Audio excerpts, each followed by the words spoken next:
Olá para você que está sempre por aí, nos prestigiando e acompanhando o que é destaque em Divinópolis e região. O Agora está de volta com a nossa sequência de entrevistas, de uma retrospectiva em relação a 2022. Começamos na semana passada, prosseguiremos nesta com alguns segmentos em Divinópolis. Hoje a gente tem o prazer de receber mais uma vez Elis Regina Guimarães, ela que é superintendente do Complexo de Saúde São João de Deus. Seja muito bem-vinda, Elis Regina. Eu que agradeço a presença. Começar o ano podendo falar um feliz ano novo para toda a população que sempre está junto com São João de Deus. Falar um feliz ano novo para vocês do Jornal Agora, que sempre foram muito parceiros. É um privilégio. Obrigada pela oportunidade. O Agora acompanha sempre o Complexo de Saúde São João de Deus durante todo o ano. E em 2022, não muito diferente dos anos anteriores, vários assuntos vieram de lá, foram publicados, e a gente vai voltar em algum deles para você falar da importância de cada um. Eu queria começar para você falar para a gente sobre as melhorias estruturais feitas no complexo. Bom, o ano de 21 foi um ano muito bom em termos de melhoria de estrutura, sabe? Um ano em que a gente estava com todos os projetos aprovados pela Visa, então a gente conseguiu dar sequência. O ano de 22, ao contrário, a gente não conseguiu fazer tudo que a gente queria. Então nós tínhamos toda a reforma do SUS para ser feita, então nós não conseguimos evoluir, muitos projetos parados na vigilância do Estado, e a gente só pode fazer as reformas, as ampliações com a aprovação dos projetos. Tanto é que amanhã a gente está indo ao Estado para ver se a gente consegue evoluir um pouquinho nesses projetos. Mas foi um ano de muito investimento em equipamento, foi um ano de muito investimento em tecnologia e processos assistenciais. Então a estrutura talvez não seja tão perceptiva, mas em termos de resolutividade assistencial, em termos de equipamentos, mobiliário, a gente teve um ano muito bom no ano de 2022. Exatamente. Uma delas, por exemplo, nesse campo assistencial, é a abertura do Centro de Assistência às Deformidades Craniofaciais. Isso. São coisas que vêm para a vida da gente, eu acho que é para sempre, O primeiro contato que eu tive com esse tipo de especialidade, que é feito mais por dentistas, Que são realmente essas deformidades que as pessoas têm. A deformidade do lábio palatal, aquele lábio leporino, nasce sem o céuzinho da boca. Outras coisas, por exemplo, a pessoa teve um acidente, teve um câncer, perde uma parte do rosto, tem que recompor. Então, eu convivi com isso quando eu trabalhei no Hospital da Baleia, que era eles, que era o Centrare no Baleia e o Centrinho lá em Alfenas. Então eram os dois serviços do Estado apenas. Então eu peguei aquilo, tinha fechado, aí a gente acabou reabrindo com a ajuda do Estado e com a ajuda do município, porque antes era custeado pela PUC. E aí isso veio para cá. Cheguei aqui, um dos primeiros médicos que me procurou foi o Dr. Tiago, que ele é um especialista nessa questão de deformidade craniofacial. Falei, calma, vamos respirar, eu tô chegando, deixa pelo menos eu pagar a comida, o medicamento, depois... E foi crescendo, e hoje nós somos o serviço mais completo do Estado. Então, tudo tem dentro do São João de Deus. Nós já estamos não só com a região centro-oeste de Minas, que é a nossa região, que são 53 municípios, mas com mais outras 4 regiões. Então, a gente acaba se tornando referência para tratar essas crianças, que às vezes tinham que viajar quilômetros, tratar essas crianças aqui no São João. E vira uma família, porque são 20 anos de tratamento, Então, é um sonho que o São João realiza de cobrir esse vazio assistencial e que traz realmente não só uma repercussão de saúde, mas uma repercussão social, porque a criança ou o adulto que tem essa deformidade passa por constrangimentos, tem dificuldade para alimentar, pode dar uma anemia. Então, são várias consequências que esse projeto vem sanando. Não é só estético, na verdade, Elis? Não é só estético, é uma dignidade social, é uma questão de alimentação. Então, é muita coisa que se consegue reestruturar com esse serviço. São Paulo é uma referência nesse tratamento, me parece que Bauru, não tenho certeza. Hoje, Minas Gerais, Divinópolis e quais municípios mais oferecem esse tipo de tratamento? Por exemplo, como fica 18 anos, o Baleia continua com os antigos pacientes. Quando eu saí em 2011, eram 3.500 pacientes em tratamento. E eles vão ter que continuar até terminar, né? Mas eles não estão admitindo novos pacientes. Então, hoje é só Alfenas, né? E Divinópolis. Então, hoje nós temos somente esses 2 serviços em Minas Gerais. O que significa que pacientes de regiões, né, longes, como Zona da Mata, Norte de Minas, também vêm para Divinópolis tratar. Exatamente. E a gente tem outras especialidades que a gente está querendo trazer outras regiões. O corpo clínico do São João de Deus é um corpo clínico muito especializado, tanto é que a gente está tendo aí publicações internacionais, cirurgias inéditas no país e que vem consolidando aquela visão que o São João tem na sua identidade de ser referência nacional em resolutividade assistencial, né? E isso com indicadores concretos sendo medidos por essas publicações, sendo medidos também por indicadores que mostram o resultado da assistência prestada com os maiores hospitais do país. Então a gente tem ferramenta para provar que a gente vai conseguir. Então tem outras especialidades que a gente vai fazer a mesma coisa que a gente está fazendo com a deformidade crâniofacial. Você falando aí em números, em positividade, em relação ao Covid, números mostram também que esse período de Covid, tratamento de assistência, o São João de Deus também se destacou. A gente fez uma estratégia importante, porque pegou todo mundo de surpresa, né? Eu lembro que eu estava para sair em férias, veio essa notícia, tivemos aqui em Divinópolis a primeira morte, né? Então, aquilo nos assustou muito, e todo mundo com muito medo, assim, a população entrou em pânico. E aí nós fizemos uma estratégia de... Primeiro, uma equipe que se dedicava a estudar tudo isso, a trazer as legislações todas, a estar vendo os EPIs que às vezes faltavam, o medicamento que faltava. Então, esse trabalho que foi feito por essa equipe que nós chamamos de Comitê de Guerra da Covid, nós conseguimos não dar desassistência em momento nenhum, conseguimos ser referência na região, conseguimos atender outras regiões de pacientes que vieram para cá para poder ser tratados e, principalmente, nós tivemos um índice de mortalidade de pacientes entubados na casa de 18%. Enquanto que o resto do país foi mais de 60% a média do país. E com uma vantagem muito grande. Isso até aconteceu em 2022, infecção lá dentro do São João de Deus. Foram 5 infecções dentro do São João de Deus, não de pacientes, de colaboradores. Toda essa pandemia nós não tivemos uma infecção, não teve uma contaminação dentro do São João de Deus. Foi um trabalho muito bonito de estudo dos médicos, dos enfermeiros, da infectologia. Então a gente passou com muita dignidade por essa pandemia. E um outro grupo que se dedicou a continuar sonhando com São João de Deus, que era o planejamento estratégico, aonde a gente vai chegar, como que a gente vai fazer. Tanto é que, mesmo atendendo o Covid e mesmo tendo decretos para não atender os eletivos, São João de Deus não parou de atender oncologia, nefrologia, não paramos de atender a parte de neuro, de cardio e nos tornamos o 3º hospital, mesmo em pandemia, que mais opera em oncologia no estado de Minas Gerais. Atualmente, Elisa, em relação ao Covid, a gente está vendo aí a volta, né, da contaminação. São João de Deus hoje, em relação à Covid, como é que está a situação? A gente passa por umas dificuldades hoje, porque cuidar da Covid, apesar que ela está se transformando numa doença mais comum, mais tratável, né, ainda tem protocolos muito rígidos para cuidar. Então, a partir do momento que a gente tem uma pessoa com suspeição de Covid ou tem Covid, essa pessoa tem que ficar isolada.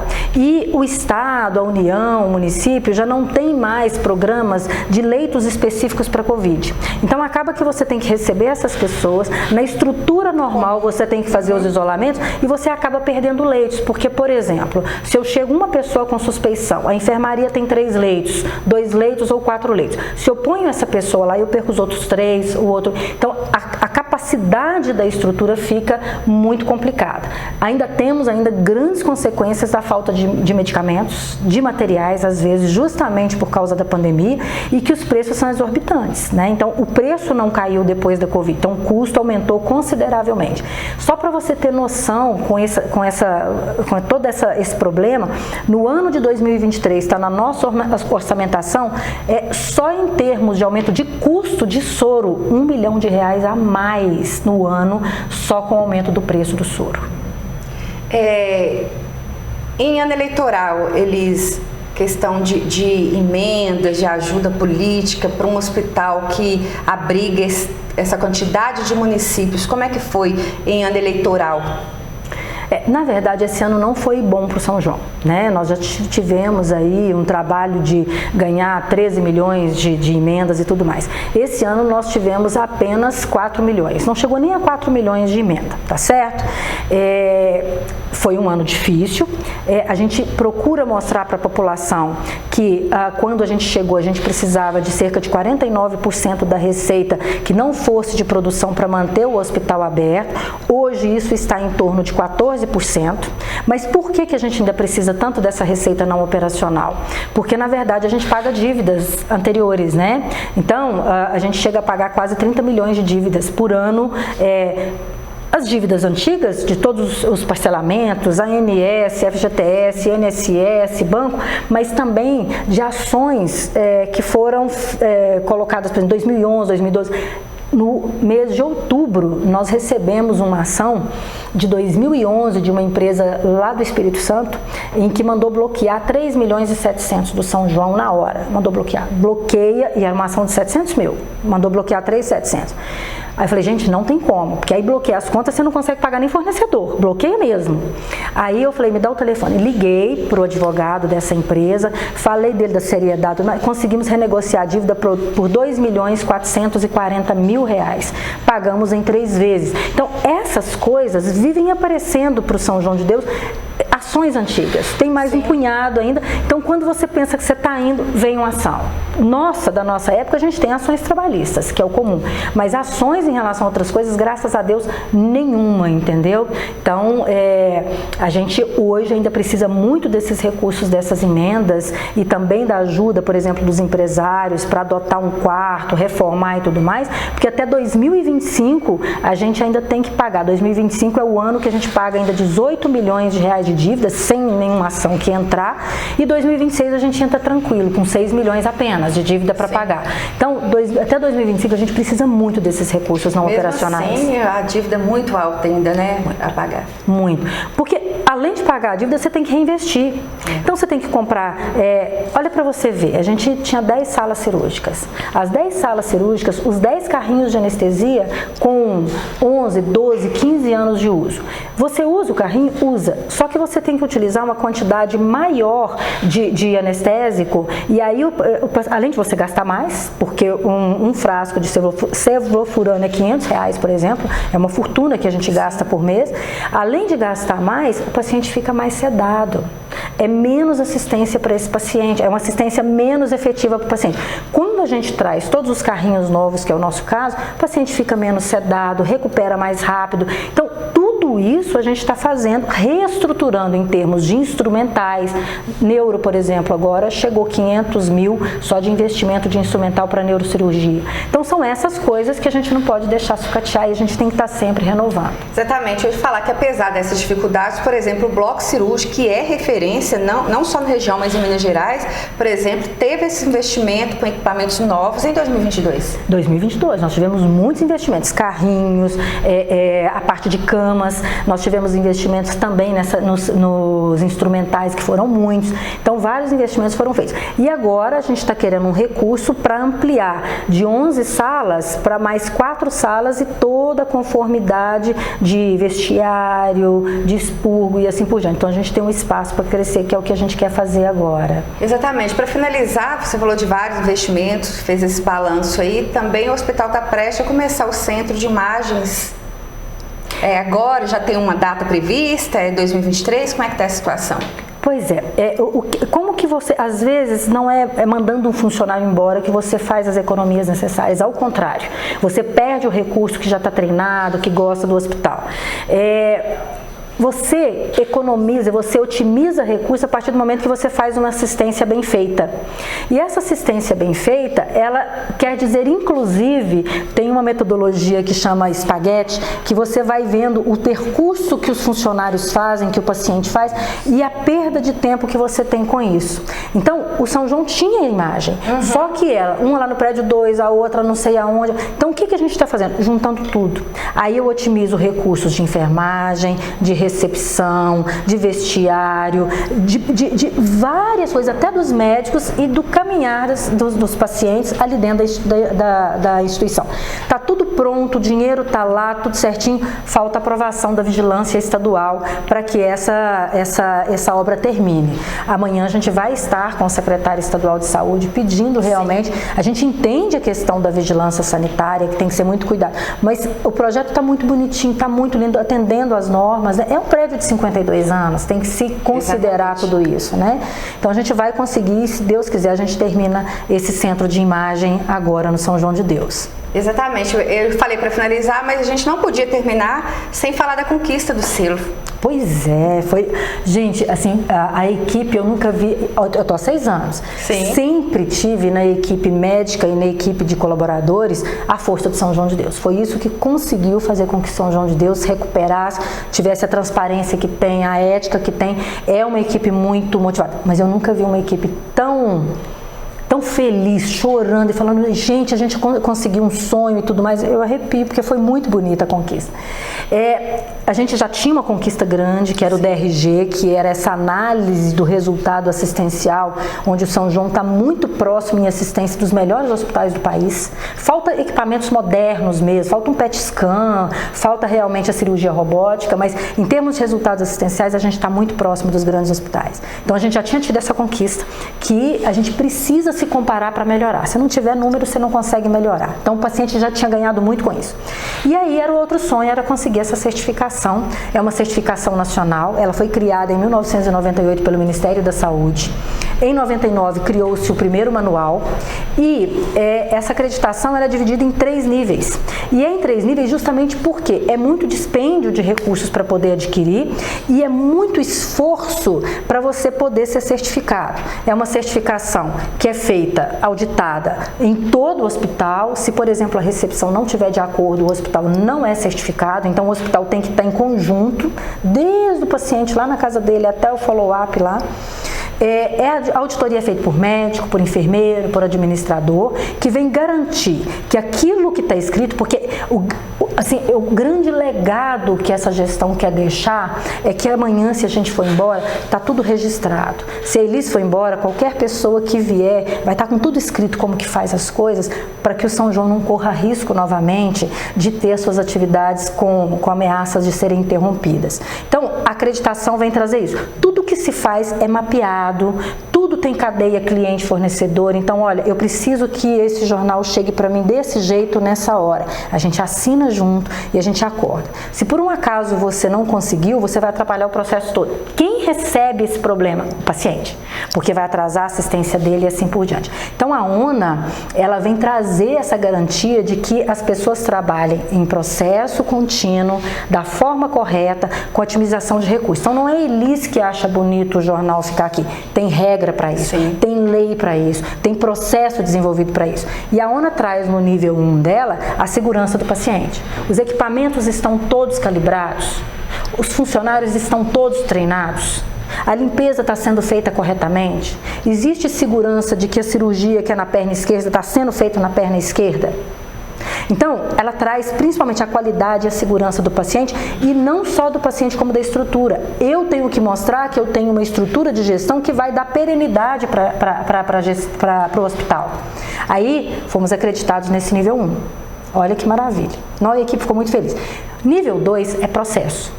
Então, desde a recepção até a alta do paciente, está tudo alinhadinho, está tudo certinho, está tudo escrito, está tudo... Aí a gente vai evoluir agora para isso aí, que são esses processos focados no paciente, no cuidado do paciente, para a gente melhorar. E aí você está ótimo, você teve o nível 1, teve o nível 2, que a nossa meta já é em 2023, a gente tem nível 3, porque a gente tem o nível 3. Como a gente não tinha algumas coisas de nível 2, e tem que ser tudo, eu tenho que cumprir o 1, tenho que cumprir o 2, depois vem o 3. Vai chegar ao 3. O nível 3 é melhoria contínua. Então você é ótimo no que você faz, mas você tem que estar sempre procurando inovação para você fazer melhor. Então você não pode parar no tempo do espaço, você tem que estudar. Você tem que ir em frente, você tem que melhorar. Para quê? Para que a assistência seja cada vez melhor, com o melhor recurso, né? Então nós temos a ONA agora, nós temos cursos implementados, nós temos DRG. Hoje é muito bonito ver o Estado falando do São João de Deus. Quando senta com a gente, teve esse valor agora que ele trouxe mais recursos para o São João devido ao resultado que a gente vem dando em termos de quantidade de assistência, de qualidade de assistência, e eles falarem, o São João está muito bem, o São João é um exemplo. Que Divinópolis é referência em saúde por causa do São João de Deus, né? E vamos ser nacional, porque está na nossa visão ser referência nacional, né, em termos de resolutividade assistencial. E vamos conseguir, nós estamos no caminho. Que bom, Elis, parabéns pela conquista lá à frente do hospital. Muito obrigada mais uma vez por ter vindo. Eu que agradeço, gente. Poder falar sobre isso é muito importante, porque isso traz segurança para a população, que eles não precisam ir para grandes centros para poder ter uma assistência digna, com 54 especialidades, com equipamentos, né, modernos e tudo mais. Então, a gente atende 82% de SUS. Isso não é para qualquer instituição se manter de pé atendendo 82% de SUS. Então, população, empresários, tenham no São João de Deus um patrimônio da cidade. A gente está trabalhando para isso, está tudo no nosso portal da transparência, está tudo mostrado como que a gente faz. Isso é história, isso é legado, para que realmente não tenha dúvidas do serviço. Mas nos adote, enquanto a gente tem dívida, enquanto a gente está melhorando mesmo essa questão do equipamento, de melhora do pagamento médico do colaborador, adote, né, um leito. Vamos reformar esse leito, vamos colocar o nome da sua empresa lá no São João de Deus, porque com isso você vai estar salvando vidas, porque ao invés de estar gastando dinheiro com estrutura, com pintura, com piso, a gente vai estar gastando dinheiro com o paciente. E isso não tem preço. Eu acho que a gente chegar no final do dia e falar assim, ó, salvei uma vida, é emocionante. É isso que a minha equipe sente. Os médicos sentem, então a gente é muito unido porque a gente quer fazer o melhor para o paciente, mesmo com 106% de ocupação, que não é fácil ter 106% de ocupação. Às vezes ainda fica algumas coisas atabalhoadas, mas é um momento, é muita urgência, uma hora a coisa vai tranquilizar depois dessa pandemia. Vai, né? Obrigada a você que esteve com a gente nessa entrevista. Se perdeu parte dela, estará disponível nas redes sociais do Agora, e durante essa semana tem mais retrospectiva e também tem mais informações factuais para você. Fique por aí.